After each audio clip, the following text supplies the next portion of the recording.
देखो, बाल हर किसी को पसंद होते हैं, पर उनको ये नहीं पता होता कि बालों की केयर कैसे करते हैं, जिसकी वजह से dry hairs, frizzy hairs, itchy scalp, red scalp की प्रॉब्लम्स इंडिया में ना बहुत ही कॉमन है। मतलब वो बार से जाके एक सेक्सी सा स्टाइल तो करवा के आ जाते हैं, पर उनको ये नहीं पता चलता कि भाई वो बालों की केयर कैसे करें, और इन फ्यूचर ना वो गंजे भी हो सकते हैं इसी वजह से।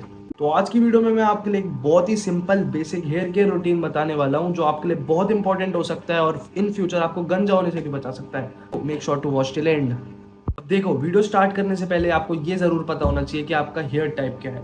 मतलब आपके बाल कैसे, स्ट्रेट है, वेवी है, कर्ली है या कॉइली है। अब देखो, कॉइली इंडिया में तो बहुत ही कम होते हैं, तो कॉइली को अभी अलग रखते हैं। बात करते हैं स्ट्रेट, वेवी और कर्ली पे। मैं आपके सामने एक चार्ट लगा दूंगा, इससे आपको बहुत आसानी होगी आपका हेयर टाइप पता करने की। तो देखो, सबसे पहले ना आप ये पता करो कि आपके बाल किस कैटेगरी में लाई कर रहे हैं, मतलब फाइन, मीडियम या कोर्स। अब देखो, बात आती है कि आपको अपना हेयर टाइप पता कैसे चलेगा। मतलब हेयर टाइप तो पता है आपको, हेयर आपके हेयर किस कैटेगरी में लाई करते हैं ये कैसे पता चलेगा, फाइन है, मीडियम है या कोर्स। तो ये एक हैक है, ये आपने बहुत बार आई थिंक सुन भी रखा होगा। आपको एक ग्लास लेना है, उसको पूरा पानी से भर लो, अपने बाल में से एक टुकड़ा निकालो, बाल का एक, और उसको डाल दो पानी पे।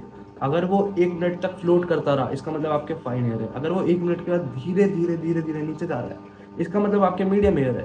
और अगर वो 1 मिनट के अंदर ही नीचे चला गया यानी डूब गया, तो आपके कोर्स हेयर है। अब देखो, क्योंकि आपको अपने बाल किस टाइप के और किस कैटेगरी में लाई करते हैं दोनों पता चल गए हैं, तो अब अपने बढ़ते हैं सबसे पहला पॉइंट, जो है क्लिनजिंग। क्लिनजिंग में देखो, मैं बताता हूँ, वो आता है शैम्पू, ऑब्वियसली शैम्पू।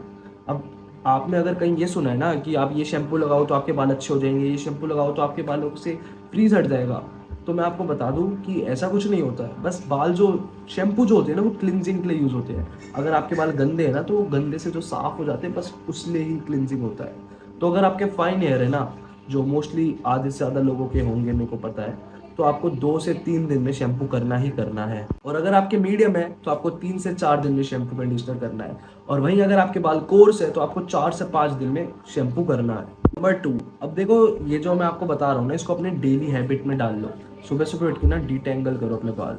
मतलब अगर आपके बाल मेरे जैसे यानी मेरे जैसे आपके बाल कर्ली है, तो अपने हाथों से अपने बालों को डेली उठ के डिटेंगल करो। अगर आपके स्ट्रेट या वेवी है तो एक कॉम्ब से करो। ये बहुत ज़रूरी है, इससे आपके बालों का जो एक्स्ट्रा मॉइस्चर होता है ना, वो निकल जाता है। इससे आपकी स्कैल्प का ऑयल और पीएच वैल्यू जो है मेंटेन रहेगा, और आपको हेयर फॉल ना बहुत ही कम होएगा, यानी रुक ही जाएगा। वन मोर टिप, अगर आपको शैम्पू आप ले रहे हो, अगर आपके घर पर फिलहाल शैम्पू नहीं है और आप लेने जा रहे हो, तो मैं आपको सजेस्ट करूंगा आप सल्फेट फ्री शैम्पू लो। सल्फेट एक बहुत ही हार्श केमिकल है, जो आपके लिए बहुत, आपके बालों के लिए लिटरली बहुत ज़्यादा बुरा हो सकता है। और वो आपको ड्राई हेयर्स, फ्रीजी हेयर्स और आपके बाल जो झड़ते हैं ना, उसके लिए एक major major major major problem है। अब देखो, आपने अपने बाल डिटेंगल भी कर लिए और आपने शैम्पू भी कर लिया, तो शैम्पू करने के बाद जो सीधी नई चीज़ आती है, नई क्या, जो नेक्स्ट चीज़ आती है वो आती है कंडीशनर। अब देखो, जो एक बहुत ही बड़ा इशू है ना, वो ये है कि कंडीशनर यूज़ कैसे करते हैं। आधे लोगों को यही नहीं पता कि कंडीशनर यूज़ कैसे करते हैं। वो बस कंडीशनर लेते हैं, मलते हैं और बस, फक। ऐसे नहीं करते भाई कंडीशनर यूज़। सबसे पहले ना आपको अपने फिंगर टिप्स पे कंडीशनर लेना है। उसके बाद ना अपने बालों की, अपने स्कैल्प से कंडीशनर नहीं लेना, अपने बालों की मीडियम लेंथ से कंडीशनर लेना है। फिंगर टिप से ऐसे करना है और ऐसे ऐसे की तरफ खींचने हैं। ऐसे करते हैं कंडीशनर, ना कि अपनी स्कैल्प पे आप कंडीशनर रगड़ो। स्कैल्प पे सिर्फ शैम्पू रगड़ते हैं भाई, कंडीशनर नहीं। देखो, कंडीशनर का काम होता है आपके मॉइस्चर को रिस्टोर करना, इसलिए आप कंडीशनर सही तरीके से लगाओ, ये बहुत ज़्यादा ज़रूरी होता है। और हाँ, कभी भी 2 in 1 शैम्पू कंडीशनर के पीछे मत पड़ जाना भाई, ये सबसे बकवास चीज़ होती है। इसमें बहुत ज़्यादा केमिकल होते हैं, बहुत ज़्यादा, जो आपके बालों की ऐसी तैसी कर सकते हैं। इसलिए थोड़ा पैसा खर्च करो, शैम्पू अलग खरीदो, कंडीशनर अलग खरीदो, बेशक सस्ता खरीद लो पर अलग खरीदो। सल्फेट फ्री जितने पैसे नहीं है तो। अब देखो, डिटेंगल भी हो गए, शैम्पू भी हो गया, कंडीशनर भी हो गया। अब इसके बाद आता है ड्राइंग। अब आप जाओगे अपने बाल सुखाओगे भी ना, तो एक चीज़ हमेशा याद रखना, आप जब भी अपने बाल सुखाओ ना, तो अपने टॉवल से बाल को ऐसे रगड़ना मत, कभी भी रगड़ना मत। जैसे आप अपने फेस पे अपने फेस सुखाने के लिए टैप करते हो ना, वैसे टैप टैप करके अपने बाल सुखाना। क्योंकि अगर आप रगड़ोगे ना अपने बालों को, तो ये आपके बालों में ब्रेकेज जो होती है ना, मतलब हेयर फॉल की प्रॉब्लम डाल सकती है। आप चाहो तो माइक्रोफाइबर टॉवल्स भी यूज़ कर सकते हो। ये जो है आपके बालों के लिए बहुत अच्छे होते हैं। आपके बालों में जो पानी होता है ना, उसको सोख लेते हैं। अब जो बाल ड्राई करने के बाद भी नेक्स्ट पॉइंट आता है ना, वो आता है ऑयलिंग। अब देखो, ऑयलिंग ना बहुत ज़रूरी है, और ये एक बहुत ज़्यादा ना लोगों में ऐसे डर फैला के रखता है कि भाई ऑयल ऑयल बालों में लगा लेंगे ना भाई हम चंपू लगेंगे। भाई ऐसा नहीं होता। चंपू आपको लगना होगा, आप वैसे भी लग जाओगे यार। आपकी शक्ल अगर बहुत अच्छी नहीं है तो आप वैसे ही चंपू लग जाओगे। ऑयल आपके बालों के लिए बहुत ज़रूरी है। और अगर आपके बाल ड्राई और फ्रीजी है, जैसे मेरे ड्राई और फ्रीजी बाल है, अगर आपके बाल भी मेरी तरह ड्राई और फ्रीजी है ना, तो आपके लिए भाई ऑयल इतना इंपॉर्टेंट है ना कि मेरे पास शब्द नहीं है भाई। ऑयल तो बहुत इंपॉर्टेंट है। अब देखो सबसे बड़ी जो प्रॉब्लम आती है ना कि इसको यूज़ कब करना है।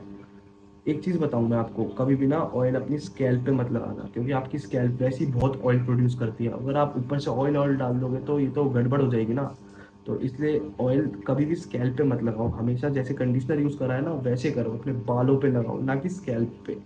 अब बात है कि इसको यूज़ कब करना है। जब भी आप नहा के निकलो ना, हर रोज नहीं कह रहा मैं, 2 से 3 दिन बाद जब भी आप शैम्पू कंडीशनर करो ना, जब आप नहा के निकलो तो 2 से 3 बूंद कोकोनट ऑयल, जोन सा ऑयल है ना आप पे वो लो। कोकोनट, सरसों का तेल, जोन सा है वो लो। ऐसा नहीं कि भाई स्पेसिफिक ब्रांड या स्पेसिफिक ऑयल लेना है, जोन सा है वो लो।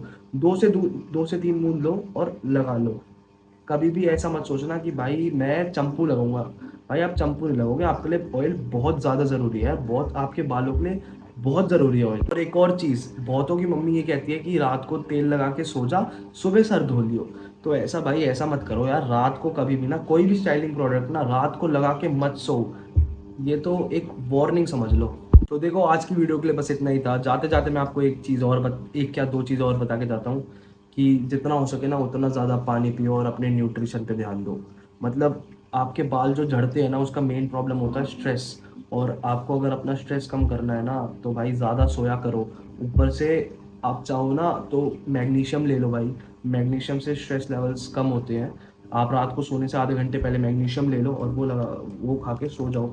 इससे आपके स्ट्रेस लेवल्स पे काफ़ी फ़र्क पड़ेगा और आपकी हेयर फॉल की प्रॉब्लम ना बहुत कम हो जाएगी। तो ट्राई करना ये लेने की। That's it for the video. Bye bye.